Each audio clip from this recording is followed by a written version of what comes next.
All right, welcome everyone. My name is Allison Carmola and I'm a librarian at the Beatley Central Library. Thank you for coming to our program tonight, which is Homebuyer's Guide, Getting Ready with Jessica Medina and Paula Flagg. And I'm gonna go ahead and give it to Jessica. Take it away. Thank you, Allison. Welcome, everyone. I want to thank Paula for doing this with me. I'm really excited for the presentation we're going to give you tonight. Just a few housekeeping issues. This is being recorded. So, if you missed a part or if you come in late, don't worry about that. And Allison will make sure that it gets loaded to the Beatley Library YouTube link, which she'll send out to everybody who was on the recording for tonight. Also, if you're interested in getting a copy of tonight's slides, there will be information at the end about where you can email to get your own copy of these slides so that you don't have to take extensive notes. And also, if you have any questions while we're going through, we are going to be taking breaks. So there will be section breaks throughout the evening where we can make sure that we get your questions addressed. But there is a wonderful chat feature. So if something pops into your head and you want to make sure you get your question out, then please just put it into the chat and we'll be monitoring that and we'll make sure that we get those questions answered as we're moving through. There will also be time at the end of the presentation specifically for questions to make sure that we get you all the information that you need. So thank you, everyone, and welcome. So today we're going to be going over all of the beginning parts of the process of thinking about buying a home.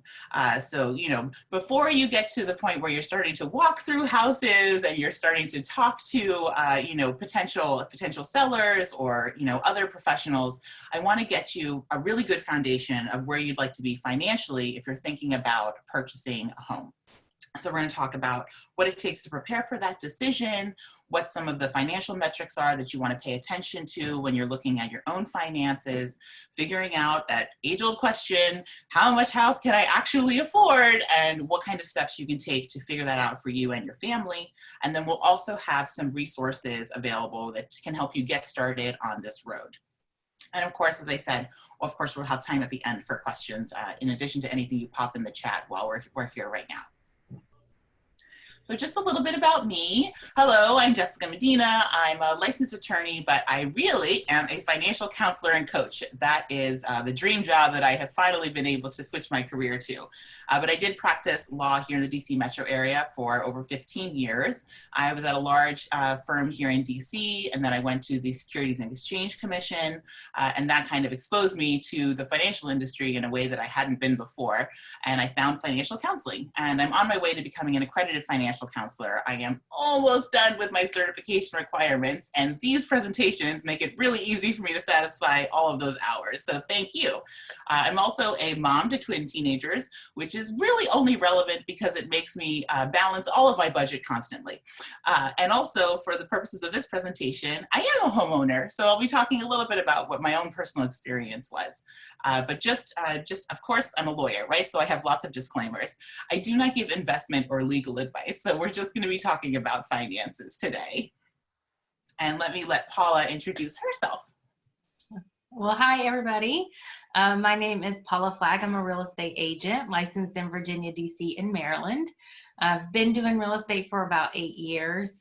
Prior to that, I was a software engineer and project manager. I'm originally from Kentucky. I've been in the area for about 14 years, and I have a 12-year-old daughter, so I'm getting into the same things as Jessica these days. Lots of things to balance. I just a little tidbit about me personally is I love karaoke, and so I'm excited to have like new places open up, and let's get back out and start singing off tune again as soon as possible. Paula and I share a love of karaoke. So if there, I know, it's so funny when I learned that about you. It was awesome. I'm also a real estate investor, and I own rental property. I flipped a house.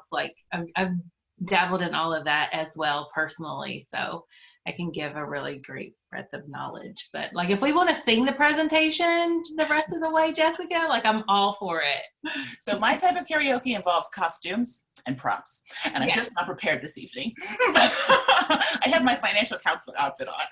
Okay. Got it. We'll save it for a future one, maybe for part 2, which will be coming up September 17th. And we'll give a little bit more information about that at the end of the presentation. But so let's just dive in. What kinds of things do we want to think about when we are preparing for the decision of whether we even want to buy a home? A lot of you have probably seen these types of comparisons. I do want to spend some time talking through what it feels like to make this kind of a decision. Home buying and becoming a homeowner is often a very big dream for many American families, but whether it's right for you and right for your family at this time in your life, there are a bunch of things that you want to think about when you're approaching that decision. So in terms of just kind of what is your monthly payment going to be? How much money is it going to require for you to outlay on a month-to-month basis? Generally speaking, and this will be true for the entire presentation today, I'm going to be giving you general guidelines and what what the typical benchmarks are for the industry, what the typical benchmarks are for the typical American family. I've invited Paula here tonight specifically so she can tell you what the real deal is, what happens on the ground, what's really happening out there for buyers, because when you hear some of these guidelines, Paula can tell you from on the boots experience, I had several deals that didn't go that way. These are some particular types of circumstances that might make your individual scenario work out differently. So as with everything, personal finance is very personal, but there are some guidelines that we will go over just so you can at least apply a framework to your decision making.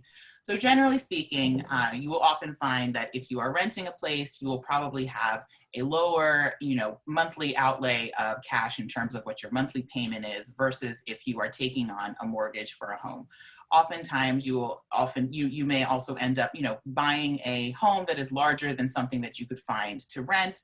So there are, reasons why we generally say that, you may have a lower monthly payment with rent versus a higher monthly payment with a mortgage.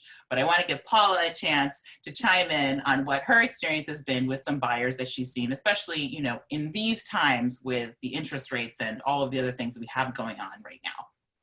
Yeah, just this year, I helped a couple. They were just getting married, and they were looking for their first place together, and they were considering like renting a place, 2 bedrooms, apartment, and pricing for that was around $1,800 to $2,000 they were seeing. And it was like, why are we going to pay all of this for rent? And we could maybe like buy a place, but they didn't really have any cash saved, just getting started. And so I told them about a program that we have here in Virginia called VHDA. It's basically no money down program. So they were able to purchase a home, a 2-bedroom, 2-bath condo. Their payment was roughly around $1,900, including the condo fee, and they needed $5,000 out-of-pocket money to get into that home. So that's one example. There are plenty more. I think one of the things on the rent versus buy to consider too is that if you're renting, each year your rents typically go up. And one of the advantages to a mortgage is that it's going to be stable. So over time, as your income increases, your monthly payment stays pretty much the same. And that gives you an opportunity to grow financially as well. Yeah, so I think, it will depend in an area where rent is high naturally, right? We don't necessarily live in a low rent area. You may find that, you could get a mortgage for lower than you would for trying to rent a similarly sized apartment.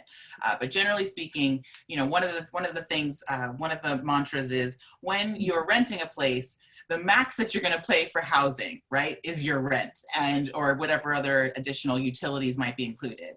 When you buy, the minimum you're going to pay for housing is your mortgage, right? And all of the other things that go along with that payment because of all of the other costs that come in on top of it. So rent, although it can increase year over year, it certainly does provide good consistency in terms of, how much are you going to be paying out every month for housing related costs. But as Paula mentioned, right, if you are looking at kind of improving your overall financial position, renting, unless you are taking whatever surplus you may have had, that you would have been putting toward house repairs and things like that, if you're putting that into investments, well, then you probably don't need a financial counselor, right? You're already doing really great things with your money and using any surplus or excess that you have, toward your future financial health. But what often happens is, your housing is your housing costs, and then all other spending ends up taking up the rest of your budget. So if you're in a position where you're not, a home owner, you're not really working, you're not moving forward with your net worth, right? So the general balance sheet of all of your assets versus your liabilities, it's not improving at all when you're renting. You're just really helping with your cash flow. Also, just the idea of moving, right?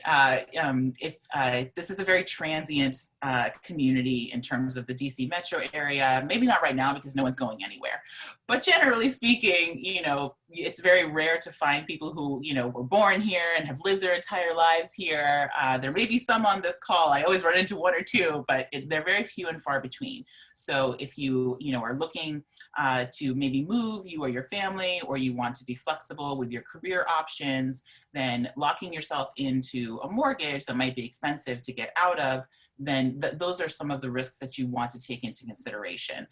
There are some general guidelines about if you're, interested in buying a house, you should definitely want to stay there for, at least 5 years, preferably 7, 10 being really ideal. But, there are other circumstances at play, but that's definitely something that becomes very important to people in the renting versus buying scenario. And Paula, I would love to hear if you've heard different things now in terms of kind of the time horizon that you should be looking at if you're considering buying a home versus if, you should really stay renting because you're going to leave in, 3 or 4 years and it just doesn't make sense anymore. So for me, I definitely, when it comes to mortgages and things like that, real estate transactions are expensive. So you do need to have the market appreciate a certain amount for you to break even or start to see the benefits, the profits from owning a home. So I always talk to people about how long they plan to hold the mortgage more than how long they plan to live there. From my perspective, I want people to buy property and then never sell it, which is what's happening in the market right now, and we have no inventory. But once you buy a property, and you may have plans of, maybe it's a 1-bedroom or 2-bedroom, that in a few years, maybe you're going to want more space. Would it be a great rental property long term? So think like an investor, even as you're a first-time home buyer or something like that. So usually you're going to want to hold any kind of market cycles. You can wait them out if you are looking at this like 7-year horizon. It's hard to time the market in like a 2 or 3 year time frame. But what can you do? What are rents in the area like right now? What's your mortgage payment going to be? And if this is a house for you for 3 years, like, could you rent it after you move out and continue to hold and let a tenant pay that down for you, which is kind of like somebody else is like putting money in your piggy bank every month. So also, right, great perspective in terms of not thinking of a home just as a dwelling, thinking also of the home as an investment. And that's what we were talking about when we're talking about in terms of increasing your net worth, right? Increasing the assets, the investments that are on your balance sheet versus just the liabilities.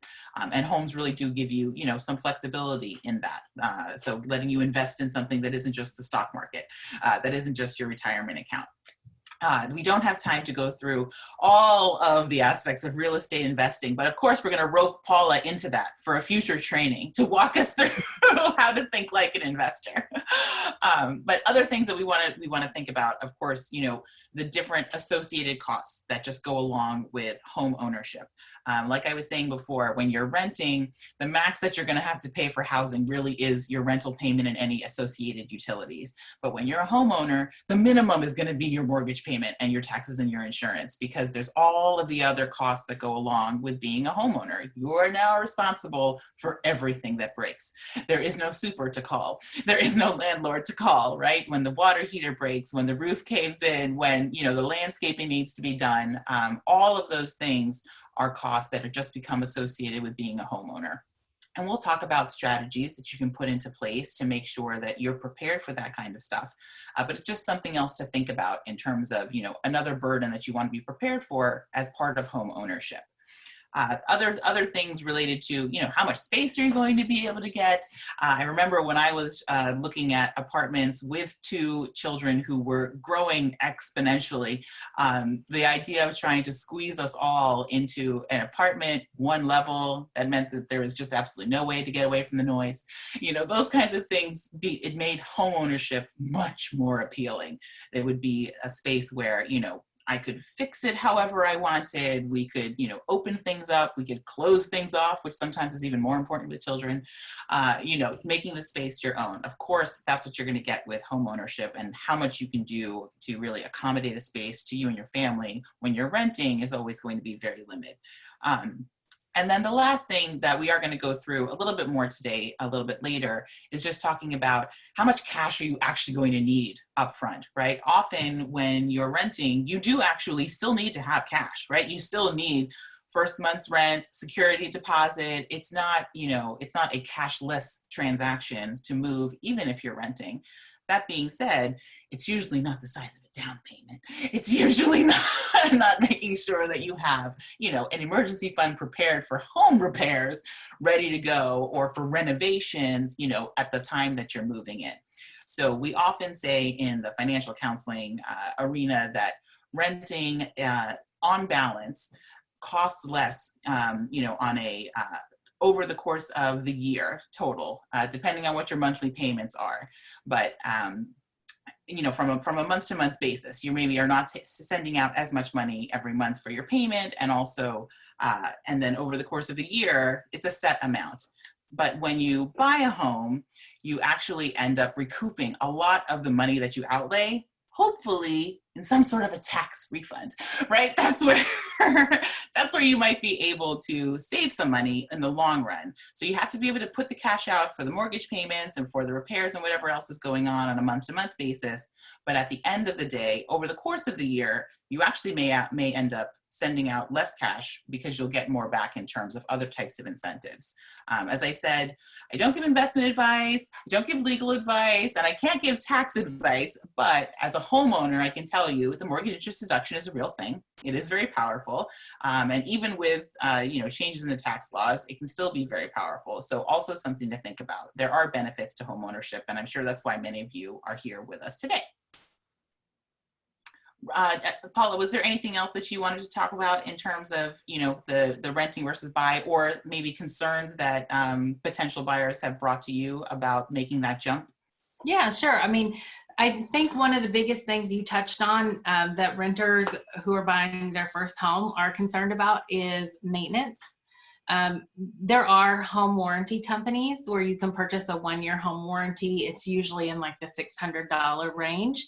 You can purchase it at the time that you're buying the house, and that protects you, your appliances, and your systems in your house, like the electrical and plumbing, your kitchen appliances, your HVAC system, washer and dryer. So the first year you have that peace of mind that if anything goes wrong with any of those systems, and like the hot water heater or the HVAC system, those are kind of big ticket items that basically you can call the home warranty company, and for your service fee of $50 to $100, they fix it. So it's almost like a bridge between, having a landlord that you call and you being responsible for yourself. So like I highly recommend the home warranties for people, and they help out a lot of my clients. Well, especially, for the first year when you're just getting your feet wet, you've just spent a huge amount of money to get into your house. Yeah. To have something break in that short amount of time when you haven't built up your reserves all over again. That's huge. Really great to keep in mind. It saved me too. Like when I bought my first place here in Alexandria, I had the home warranty, and I had an 18-year-old HVAC system, and I called them every month to come out, and like every month in the summer, and then the next year, like it started the same thing, and then I was able to actually get a cash refund from them from one of the bigger repairs and put it toward a new system. So, it gave me enough breathing room to build up my cash so that I could get a new system. No, it sounds like a really good option, especially for new homeowners. Yes. But so let's talk a little bit more about what you want to think about if, okay, great, I'm there, I'm done renting, I'm ready to buy a house. What do I need to do to prepare myself and to prepare my finances? A lot of the home buying process, at least in the beginning, is going to hinge on your credit score, right? We've all heard about how important your credit score is when you're shopping for mortgages and trying to get, good offers from different lenders. So just going back to the basics, what is a credit score? This is really an indication of your credit worthiness. Can a bank trust you to pay back whatever money you end up borrowing? And they use all different types of, criteria to determine that. But one of the most popular that they use is called the FICO score. This is used by 90% of lenders. So this is the score that you really want to pay attention to when you are about to start shopping for homes. You can get access to your FICO score. Discover Scorecard offers it for free. You don't even have to you don't have to be a Discover member. If you have a credit card already, your bank probably offers a free FICO score for you. The Vantage score is another type of credit score that uses a slightly different algorithm. And this is the one that is often used by credit check services like Credit Karma. So I always tell my clients who are specifically looking to go buy a home to make sure that they're checking their FICO score, because it may look a little bit different than what they get in terms of Vantage. That being said, services like Credit Karma can be really, really helpful if you are trying to see movements in your credit score. If you're trying to see that things that you're doing are improving or hurting your score in whatever way. Things like Credit Karma that really provide you alerts, they provide you movement, they let you see kind of what's going on in terms of trends for you, and they give you advice about different parts of your credit that might need improvement, which we're also going to talk about. But so in terms of tracking, Credit Karma is great. But when you're getting ready to actually have somebody check your credit, you want to make sure that you're checking your FICO score, because that's the one that the lenders are going to check. So what goes into your FICO score? There are 5 main components, the most important being your payment history. That's 35% of your FICO score. And payment history is exactly what it sounds like. It's whether you have been making on-time payments and for how long you've been doing that.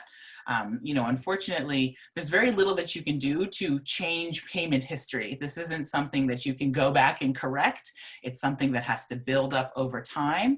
And the more time that you have with excellent payment history, then the bigger effect it's going to have on your credit. But it really is something that, has a huge effect on your overall credit score, and also in terms of being able to move your credit score. So, if you're time pressed, that might make it difficult for you to improve that aspect of your FICO score. But if you can take some time, build up, improve your payment history and build up some really good payment history, then that's always a great way, to try to improve whatever it may be going on with your FICO at this point. The second component is the amount that the total amount that you owe in terms of, how much credit do you have out there that you owe to other people. And we also call this the credit utilization rate. So this is 30% of your FICO score. You don't need to know really the percentages. You just need to know kind of what's most important. What are the big ones? And this is a big one. Credit utilization is basically the percent of the credit that is allotted to you. How much are you actually using? So if you have a credit card that has a $10,000 limit and you have another credit card that has a $20,000 limit, and that's all the credit that you have $30,000 of credit total. And let's say one of those cards is maxed out at $10,000 and you have nothing on the other one, then you're only using about 30% of your total credit. So when you're thinking about your different cards that you have or different lines of credit that you may have open, how much of what you have that you're using is much more important than how much you have total. And they like to see very low amounts of utilization. Sometimes less than 10%, right? So things like, not carrying balances, paying off things in full at the end every month, those are ways to make sure that you maintain a low credit utilization. And you know, oftentimes because of the way the different credit agencies work, they may pull your credit at a different time during a month where maybe you did have a balance, even though you pay it off in full. And so that can be reflected in your FICO. So that's also things that you want to pay attention to. 15% of the score is dependent on the length of your credit history. Again, not really something that you can fix. This is certainly something that you can hurt by closing old cards, right? So we always tell our folks, if you have a really old card that you got when, you know, you first started college or something like that, never close it. Always keep it open, because it gives you decades of credit history, because as soon as you close it, it's gone. You can't get it back. And it'll just, your credit history will then be dependent on whatever the next oldest card or line of credit was. So, you know, keep that old Victoria's Secret card and just keep it paid off if that was the first one that you got, you know, when you were first starting out on your credit journey, because the length of your credit history does make a difference. 10% of the score is really about new credit inquiries. So are you opening a bunch of cards? Are you asking for loans? You know, are you opening other lines of credit? Are you asking for car loans? Those kind, anytime somebody is, you know, pulling and making a hard pull on your credit report, that's going to show up, and it's going to be a little bit of a ding. How long that lasts, it's usually, you know, this is not something that stays on your credit report and affects you for years and years and years. It does go away fairly quickly. But if you're in the process of buying a home, you don't want to be asking people, you don't want to be opening new lines of credit, because that actually will have an effect. And it could be the difference between you having excellent credit and very good credit, which then makes a difference between what kind of offers you're going to get. And lastly, the type of credit used. That's the last 10% that goes into your FICO score. So this basically talks about the variety of credit that you are using. Do you have different types of credit? So do you have credit cards, which are revolving credit, meaning credit that refreshes itself every month? Do you have installment loans? So things like car loans or student loans or mortgage, right? Things that start at a big number and progressively get smaller because you are paying them down, and they will eventually go away. You know, so those, having that type of variety is very important, because it shows that, number one, you don't just use revolving credit and are constantly, you know, reusing the same types of lines of credit, and it also shows that you can pay things off entirely. I will say I have had some clients who pay things off entirely. Those installment loans roll off of the report, and now all they have are credit cards. So, you know, they've lost the variety. They did a wonderful thing. They paid off their car. It was so great. And then for some reason, their credit score went down, because now the variety of credit that they had on their report is no longer there. So also things to think about, maybe a little counterintuitive in terms of, you know, why somebody would have good credit versus excellent credit, but things to keep in mind. And so when you're taking these components and you're thinking about ways to improve your credit score, we've talked about some of these already, but the most important thing that you need to do is you need to check your own credit report. I do this with my clients. There are 3 credit reporting agencies, and you can get a free report from all 3 of them at annualcreditreport.com. And I will have that link at the end in the resources. And right now, so normally in normal times, you can get one credit report from each credit reporting agency once a year, right? It's annualcreditreport.com. They literally named the website after it. Now, because of COVID, you can get a free credit report from each of the agencies. I want to say something in the at least once a month, if not every 2 weeks. They've really increased the rate that they are making the agencies send out the free reports so that people can keep tabs. There's too many scams going on right now. There's too much lending going on right now. People need access to the information. So you have really, really good resources right now to be able to check your own credit report. You want to check all 3. you want to check for errors. You want to make sure there are no lines of credit open on there that you don't recognize. You want to make sure there are no, settlement or collection amounts on there that you need to dispute because you either paid them already or it's not a bill that you ever received. And so going through your credit report for errors is one of the top ways that you can certainly make sure that your credit score is an accurate reflection of where you are.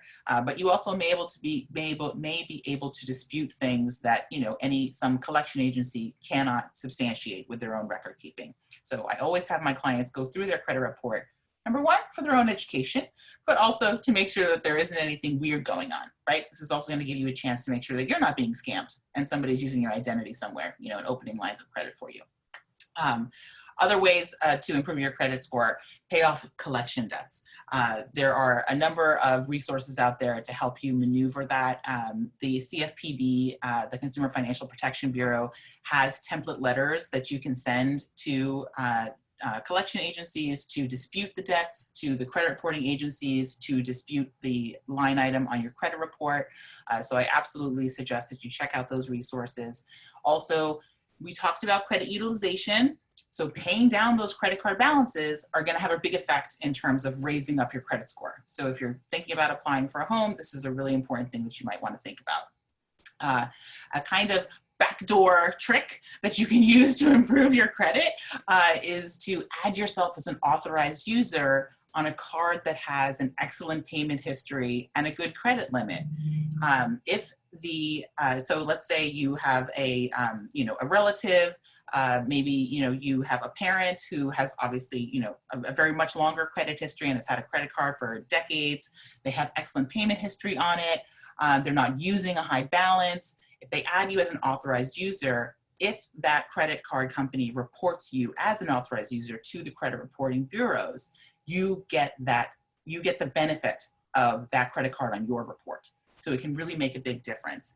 I say this with an ounce of caution because you have to really know the person whose card it is and what their credit history is. Because just like you'll get the benefit, if that credit card has a poor history, then you're going to inherit that as well. So you want to know how they're using their credit card. You want to make sure that they're not carrying a big balance on it, that they have a good payment history. But if that is the case, that's kind of a backdoor way that you can bootstrap your own credit to try to give yourself some more history that you wouldn't otherwise have. Also, increasing your credit limits on the cards that you already have will give you a better credit utilization ratio. So something to think about. Of course, continue making your on-time payments. These are pretty obvious.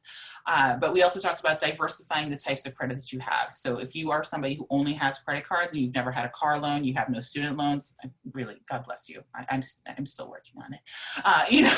You don't have any of those installment loans, you might need to take out a personal loan, which seems counterintuitive. But I know people who have had that experience where they were kind of surprised to find that their credit score was what it was. Because they didn't have the diversity of credit types that they needed. And then, of course, don't open any new lines of credit. There's a difference between increasing your credit line of a card that you already have versus opening a completely new credit card. And so, opening a new credit card is a new inquiry. And that's something that we already said affects your score. So you want to watch out for that kind of stuff. And let's see, Paula, did you have anything on this before I go to the homeowners edition for improving credit score? Yeah, maybe just a couple that I've learned working with some credit advisors is definitely with the diversifying your types of credit. If you don't have credit cards, because you're like, I don't need credit cards, I'll use my debit card. Not having credit cards will also cause your score to be kind of capped. So if you have credit cards, just like if you don't have any installment loans, that variety will impact your score. Another thing too, in the day and age of points and cash back on cards, a lot of people pay all of their bills on their credit card every month, and then they pay the bill when it comes in. So they don't have any lingering debt that they're carrying month over month, but whatever is listed on your payment, on your statement, is what gets reported to the credit reporting agencies. So if you're spending $3,000 a month on your groceries and your utilities and things like that, and then the bill comes out for $3,000, it's getting reported to their credit agencies that you have a balance of $3,000. So one trick is to actually, if you pay it off anyway, pay it off before the billing date so that you actually get a bill for zero. And then that causes the balance getting reported to the agencies as zero, so your credit utilization is lower. So timing is everything. yes. As with most things, and it's not always intuitive. So great tips. And this is just, you know, a lot of these apply if you are specifically trying to improve your credit as a potential home buyer. But one of the top tips is to make sure that you are meeting with a home buying professional, because they will be able to help you determine exactly which steps will improve your credit the most, vis-a-vis some sort of, you know, if you're looking for an actual mortgage offer. You know, they have, number one, they have very powerful software that can tell you, you know, even better than Credit Karma, you know, what will the different effects be on your credit card, on your credit score, if you perhaps pay off this card or get rid of this collection amount, or increase your credit line by this amount. And so having that conversation with somebody who does this day in and day out can be really helpful much earlier in the process than you may have anticipated needing someone like this. Again, right, paying down your credit card balances, it's going to affect your credit utilization, but it's also going to affect something we're going to talk about later tonight, which is your debt to income ratio, which is really important when you're applying for a mortgage. Again, do not close any lines of credit. We want to leave all of them open for as long as humanly possible, just, you know, with as low a balance as possible. That's the golden combination. Of course, right, continue making your on-time payments. It's going to help with your payment history, and not opening any new lines of credit. But Paula, I would love to hear from you about, and you know, not only as a realtor, but as somebody who works with a number of lenders and brokers, where in someone's thinking process should they start, you know, considering meeting with a professional like you? Well, I would say at the moment that the idea crosses your mind, talk to someone. I think people a lot of times they withhold talking to people in person because they don't want somebody to follow up with them. They don't want somebody to pressure them. They don't want to waste someone's time. You know, all those things. And one of the things I would recommend is talk to a real estate like agent, a professional, somebody who's been in the business for a while and knows a lot a lot of mortgage loan officers, things like that, because every company offers different products. So if you just go straight to one lender, they're going to tell you about the line of products they offer, whereas like another lender may have a product that would work better for you. And I'm not a loan officer by any means. I don't pretend to be one. What I focus on is knowing what's available for the lenders around, like what programs exist that I can point people to the right mortgage loan officer to talk to. So it's not a one size fits all. Everybody that comes to me is not like, you need to go talk to this one loan officer. It's like, oh, given your circumstances, this will be the best person. Oh, given that you want to buy that kind of house and it's competitive, we want to talk to this loan officer that can close in 12 days. You know, so it depends on your circumstances, who may be the best loan officer to work with. From a personal standpoint, Paula is obviously not only an excellent realtor, she's a friend. So, so when my husband is retired military, and when we were looking for, you know, to convert a conventional mortgage to a VA refinance, there's not every lender does VA, right? And not every lender does VA well. So, you know, having access to somebody who knows a number of lenders in the area who could work with somebody in, you know, our specific situation was really important, because number one, it saved me from Googling 5,000 people and checking, you know, trying to figure out whether they're going to be a good fit for me, or having to talk to 45 different lenders about whether they're going to be a good fit for me. So was I glad that I had Paula in my corner? Absolutely. But, you know, I never would have thought how important it would be to know somebody in the industry that early in the process, just to even start just start spitballing whether this works, whether this is going to make sense for us, you know, or whether there's something we need to do to improve our credit, right, before we're going to get the best offer that we want, right? Those are important things to think about. just when you're getting ready. I talk to people sometimes where they're like, I just signed my lease, so I have a 1-year lease, but next year I want to buy a house. And like, what do I need to do? And in some cases, I'll set them up on a search so they can monitor like certain neighborhoods and certain areas. And then if they see houses they like, they can drive the neighborhood and like, you know, so it gives them time to get to know the areas and the inventory and what they may be interested in next year. We would certainly want them to pull their credit report, right? Yes. Because then they have a year to fix anything that they need to fix or build up that good payment history so that a year from now, they're going to have a completely different profile for a mortgage lender, and they're going to be able to qualify for really great offers. So let's go through a little bit of the numbers that you want to apply in terms of a framework for, you know, when you're thinking about buying a house. These are just mortgage terms, right, that you're going to hear whenever you start delving into this. You may hear of PITI, which basically stands for principal, interest, taxes, and insurance. So the principal is basically the amount of your original mortgage. The interest is all of the money that you're going to get charged for having borrowed that huge chunk of a mortgage. The taxes, that's your wonderful government, right? Taking a bit of your property taxes, charging you for the benefit of having land and a home sitting on it.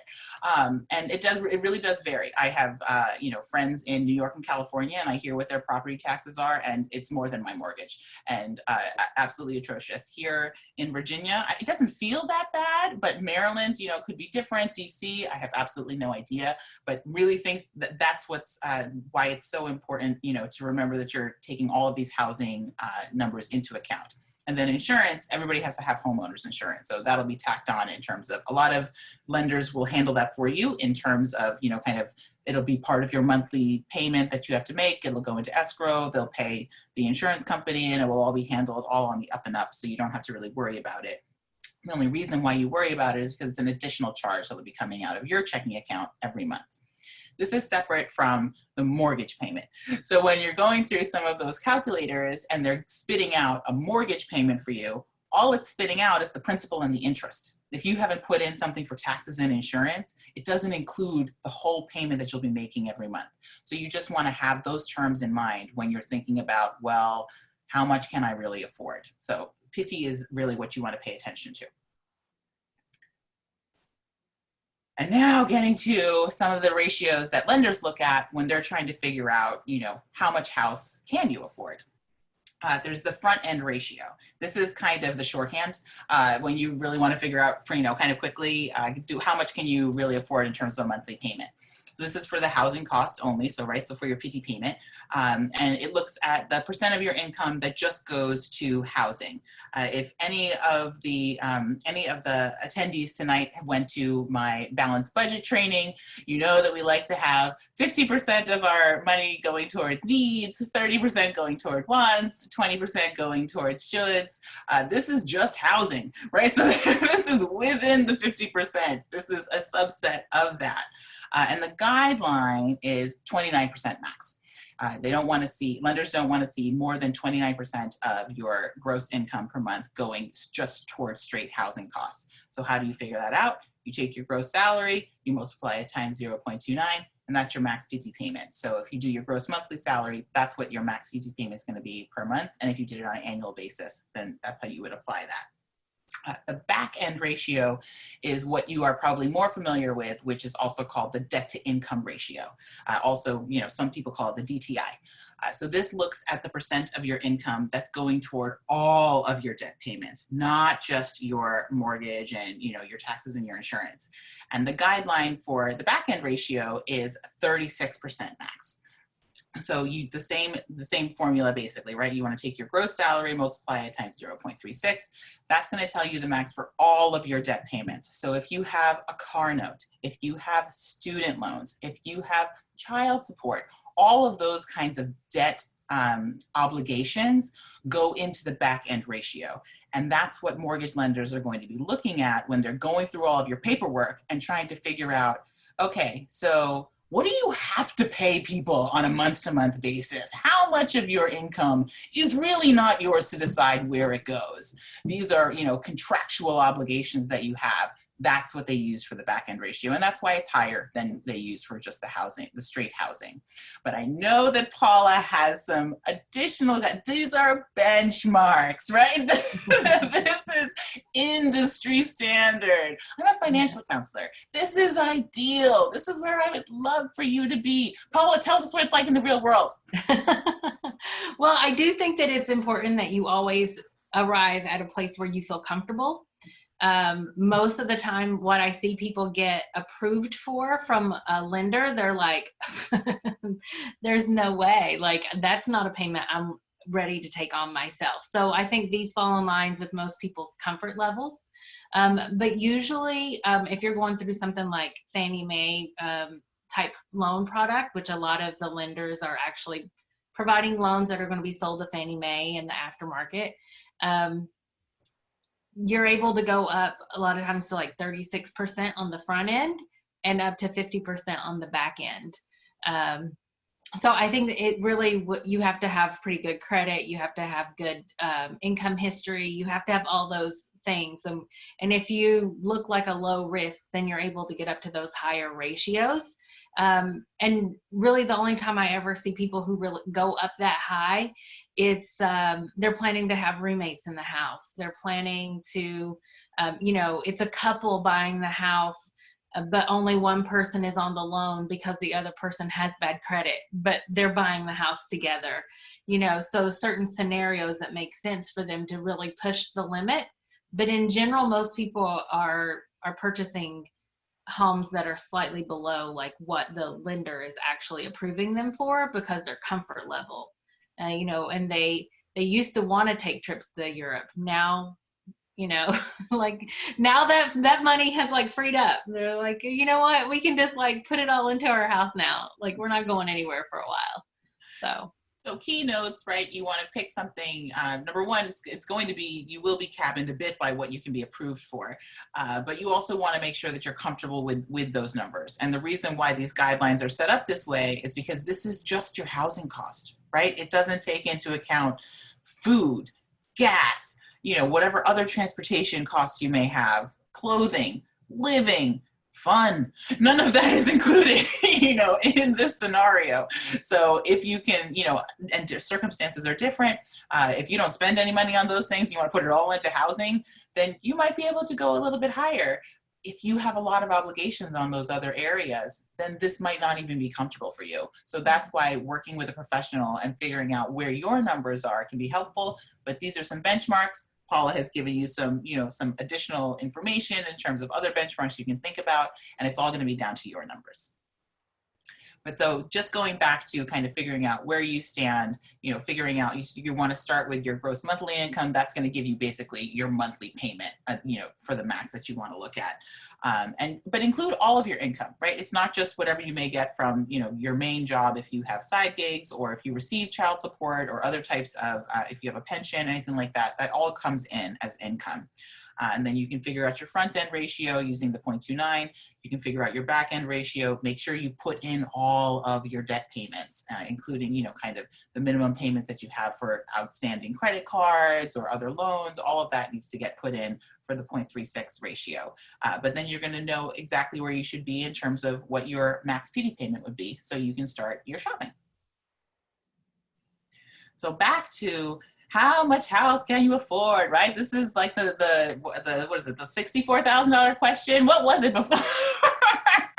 The show was gone, but the question is still important. How much house can you afford? You're going to hear this, and I hope you hear this in every single home buying presentation that you get. Your situation is unique, and nobody can tell you that there's a formula that you should use to figure out how much house you can afford comfortably. Right? So we're just going to talk through a little bit more what you might want to think about when you're making this consideration for yourself. We talked about front end and back end ratio. We talked about what the general benchmark is. We talked about what, how far, some lenders are even willing to go for you. Where you're going to fall is completely going to be up to you. And Paula had touched on this in terms of the single income. Sometimes people will apply for the mortgage as a single income and get approved for whatever it is and feel comfortable at a higher, having a higher back end ratio. but that's because they have another income coming in. This is actually the opposite scenario, right? So if you have a partner and you're both considering, getting a house together, think through what it would feel like to get into a house that you could afford on one person's income. And especially, given what everybody is going through right now and a lot of the uncertainty that many people are experiencing in the job market, or you have families where somebody might want to make a decision, in a few years to stay home with children, to not work instead of paying for daycare, just leave the job. Having that kind of an option available is definitely something that you want to apply if this sounds palatable to you. Being in a partnership with somebody and being able to afford your home, even if somebody is out of work by choice or not, is a really, really powerful position to be in, and could provide you a lot of comfort that, stretching the house to accommodate a dual income may not provide. So I always go through that scenario when I'm working with partners as financial counseling clients. If they're interested in buying a house, I show them the dual income option and I show them the single income option, and watching their eyes light up thinking, could I get something? Could we get something and afford it just on one person's income? Wow, that could afford us a lot of freedom that we never even considered. So something that for you to apply, possibly in your own situation. High cost of living areas, that's just where we are, right? This is our, this is the nature of the beast. So, some of these general guidelines, they don't make sense if you're living in DC. They just don't, because those kinds of ratios don't really work for how much housing costs. All that means is that housing takes up a much larger proportion of your total budget. And from a counselor's perspective, that just means that other areas of your budget are going to be smaller than in other areas of the country, right? So maybe you don't spend as much on transportation because you're buying a house in the middle of DC and you don't need a car. Maybe that's where, that's the give and take. So these benchmarks are there for a reason, but in high cost of living areas, there's obviously going to be push and pull that you have to work through with your own numbers and your own comfort level to figure out what's going to work for you. And then finally, we talked a little bit about this already, right? All of the additional housing related costs. PT is one payment, but we also want to make sure that you're still saving for your future, that you're saving for things related to the house itself, whether that be improvements or whether that just be repairs, and all of the other things that kind of go along with having more space. Often costs more money for all kinds of reasons, whether it's the utilities going up or bringing people to help clean the space, if that's an option. That was a very big thing for me. I needed some help with that. That was a priority expense for me. But thinking about what those related costs will be as, in your larger picture of your budget, we never want to just focus on one thing. So even though we're really excited about the home buying process, we don't want to remember all of the other things that go on in our lives so that we can just make it a part of it as opposed to the only thing that we can afford. But I want to make sure that I give Paula a chance to talk about some of the things that her clients consider when they're going through these decisions. I definitely with in DC, because it is a higher cost of living, a lot of my first time home buyers, if they're single or like a couple with no children, things like that, they are definitely looking at rentability, roommates or a basement apartment, or they live in the basement apartment and rent out the upstairs. There's definitely options like that. But usually like student loan debt is a big concern for them, and they're definitely balancing that, and it impacts what they can afford sometimes. Yeah, no, great points, especially the student loan debt. I have a lot of clients that struggle with that. Only because I have so much personal experience with it. Yes. But just to touch on going back to the actual cash, right? This is often an area of stress for people. What do I really have to have ready to go if I want to buy a house? So starting with the down payment, right? This is always the big elephant in the room. How much am I actually going to need? Ideal is 20%. It will protect you from any potential of having to pay private mortgage insurance. It makes sure that you have some equity in the home on the first day that you arrive, that you're not basically underwater, on a house that you just bought. But that being said, 20% on many houses isn't really always feasible. And I went back through my own records. I am a homeowner. I bought my townhome in 2011. I didn't put 20% down. I ended up putting 10% down, and it worked out just fine. So, you know, there are other options. This is the ideal, but as we said, these are benchmarks. And, you know, Paula has a lot of experience with specifically, you know, low down payment programs that can get people into homes, even if you don't have that typical 20%. And where that money comes from, it certainly can come from a variety of sources, right? It doesn't all have to come from your pocketbook, but often if you are getting that money from relatives or it's coming from some other source, there may be some additional documentation that's needed to substantiate that as the down payment. Lenders like to know that you can afford the house you're going into. And if somebody's gifting you the down payment, that might not bode well for the rest of, you know, the rest of the mortgage. So, you know, that's also something to consider. But, you know, Paula, I would love to hear about what low down payment programs and what kind of the average you see for your clients, because for this area, since you work right here. Sure. I mean, typically, you know, you can do a conventional down payment of 3% for a home that is under, like somewhere around like $510,000. If it's over that, then the limit or the minimum is 5%. About 80% of my clients fall into, they put 3 to 5% down. Even if they have the cash, the interest rates are so low right now that they would rather hold on to that cash as an emergency fund, pay off the student loans, because their student loans are actually, you know, at 4, 5, 6%, and they can get their mortgage at, you know, 2.75, 3%. So it makes sense for them to pay off all their other debt with the cash and have this all in the mortgage. And also the interest is tax deductible. Check with your tax advisor. I am not an accountant in general. You know, I bought my house here in 2009, and I did an FHA loan, which was a 3.5% down, which was the best. Like the 3% conventional wasn't an option then. So I did 3.5% down on an FHA loan, which was, you know, around $9,000 that I had to pay. And right now I have about $130,000 worth of equity in that property. I moved out 4 years ago. It's a rental property now. So it's just, you let time do the heavy lifting for you once you get into the property, you know. So definitely you want to consider the down payment versus emergency fund and other debt that you have. You know, while 20% down is awesome for a mortgage, if you just have that much cash sitting around, if you have other areas where you could deploy that money for it to work for you, that may make more sense. So, and typically depends on the state. If you're in Virginia, closing costs for a buyer is around 3%. Sometimes you can get the seller to pay some of that for you. Right now, it's a little tight because it's so competitive, but as long as you're, you know, as long as you're willing to pay, like the seller just wants to get their net profit. So there's always ways that we can work the system. And then like DC, Maryland, and Virginia all have programs for first-time home buyers where you can get in with like basically like no down payment.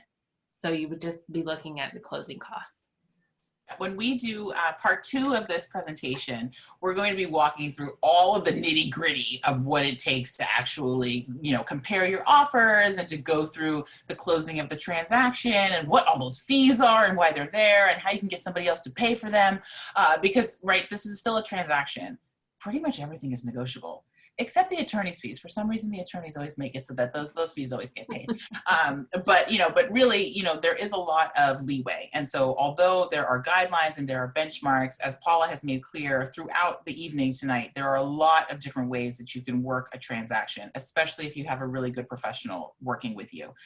So, you know, I'm going to save some of the nitty gritty for part 2 because closing costs really are, you know, can be a bear just to explain. But it is something that you do need to be aware of, right? It's not just the down payment. You actually have to have money to get out of the door after you sign the papers, right? And then, of course, things that we've talked about already in terms of just the related costs of moving, and, you know, maybe you're moving into a larger space and you don't have enough furniture to actually fill the new home. And so that's something you want to think about if you're going to be renovating anything upon move-in. and making sure that you still have a very good emergency fund. As a homeowner, it's even more important that you can deal with emergencies than, if you're, just kind of renting a place and you don't have to worry about all of those repairs and all of that other stuff. You also always want to make sure that you have the emergency fund, because if an emergency pops up, you don't want to not be able to pay a mortgage. It's very important that you can continue to pay your mortgage, right? Because now this is your home. So, just think other things to consider in terms of cash that you want to have on hand. But now let's talk a little bit about some resources that, Paula and I have used in terms of with our own clients and also for ourselves. Paula, tell me about Rich Dad, Poor Dad. I may be the only financial counselor on earth who has not read this book. Wow. So this book is like a once a year read for me, because it just kind of goes into how you can leverage assets that work on your behalf. Just like what I said earlier, like you let time do the heavy lifting. So you purchase the piece of property, and you're going to be paying rent or a mortgage, no matter what. You're paying a mortgage. It just depends on who's you're paying, right? Every month for where you live.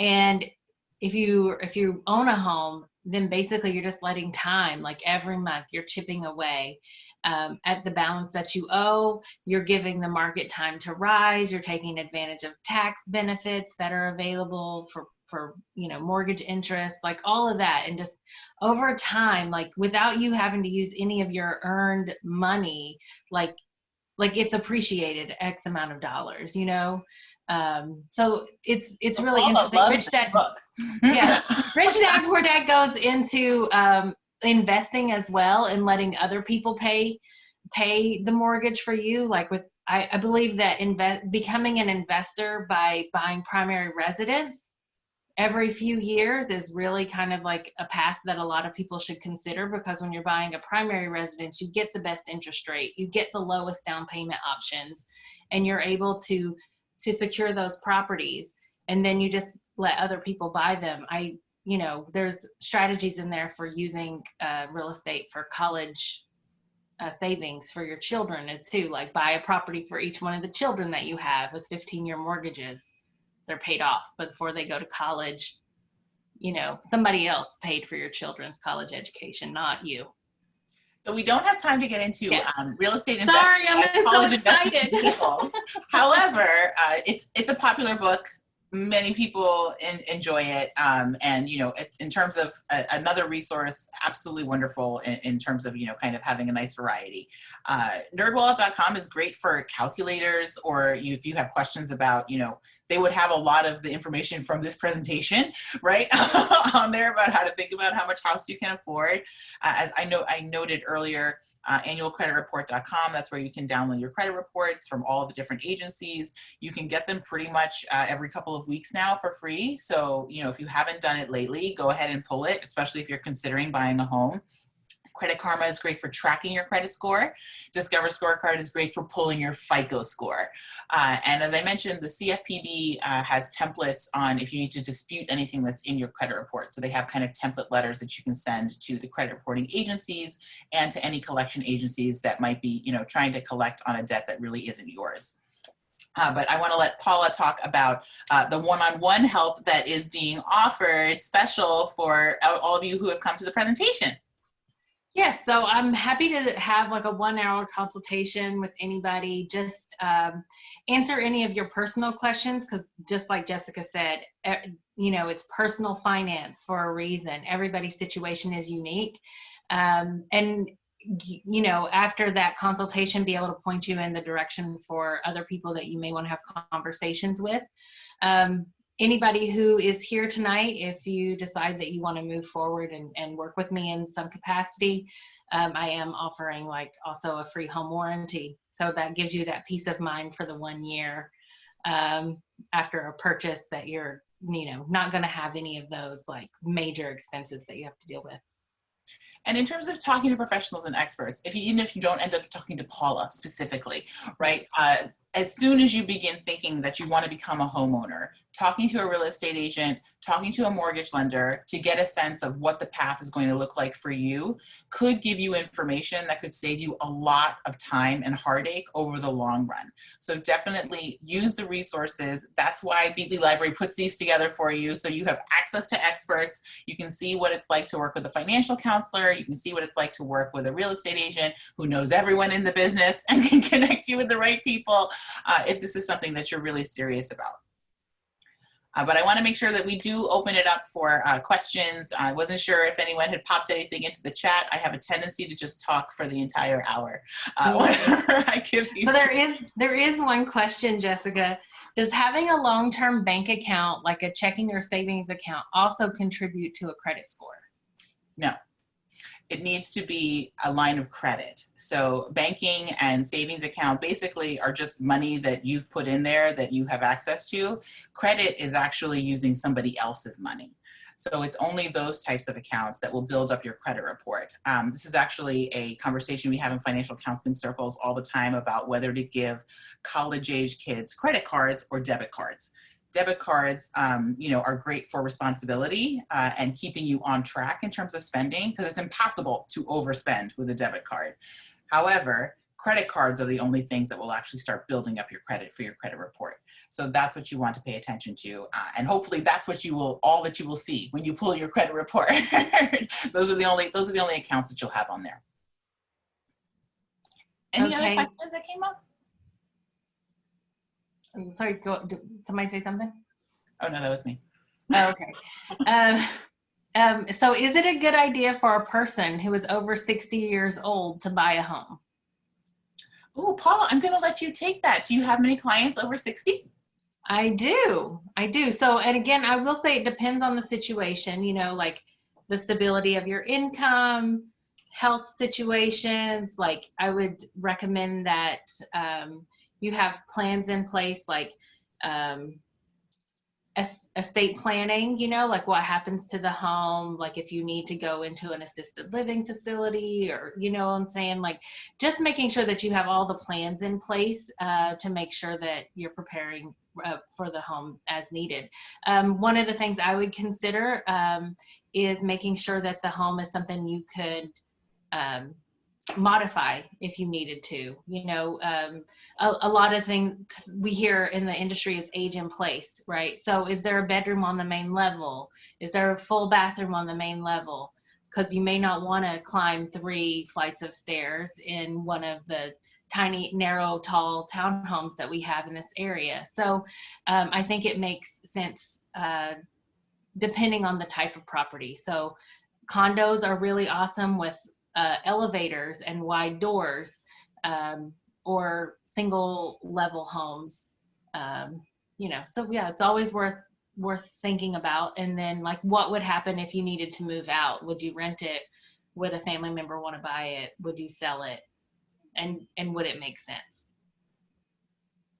Yeah, and also a home is also, another type of investment. So depending on what your investor profile is, how risk averse you are, whether you're comfortable trying to grow any investments in the later stages of life in something like the stock market, or, in bonds, or whether you would prefer to have, your investment as a home, that is still an investment, right? And as Paula mentioned, you can rent out spaces. There are things to think about, even if you are in a later stage of life, of whether a home could be a good part of your investment portfolio. So definitely not. There's no answer. There's no yes answer. I'm a lawyer, so the answer is always it depends. Awesome. So can you talk a little bit about if it makes sense to purchase property from family members, and if there are benefits to doing so? So as a financial counselor, we deal a lot with the emotional side of money.